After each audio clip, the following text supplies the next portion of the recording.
काल संध्याकाळी 4:30 4:15च्या सुमारास जय उर्फ जाकी पुरुषोत्तम आलमचंदानी हा त्याच्या मुलीला खाऊ घेण्यासाठी ढोलूराम दरबार येथून जात असताना समोरून एक 4 व्हीलर जोरात आली आणि त्यांच्यात बाचाबाची झाली।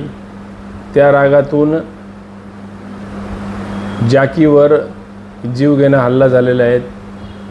त्याला हॉस्पिटलला हलवल्यानंतर त्याच्या हॉस्पिटलमध्ये जबाब नोंद करून 2 आरोपींविरुद्ध खुनाचा प्रयत्नाचा गुन्हा दाखल करण्यात आलेला आहे आणि दोन्ही आरोपींनी जी गाडी वापरली त्या गाडीवरून आरोपींची नावे निष्पन्न झालेली आहेत। तपास चालू आहे।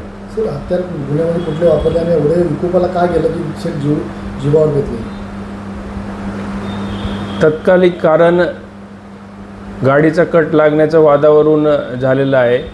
त्यांच्यात दुश्मनी अशी काही नाही, एकमेकांना ओळखत पण नाही, परंतु गुन्हेगार निष्पन्न झालेले आहेत। तपास चालू आहे।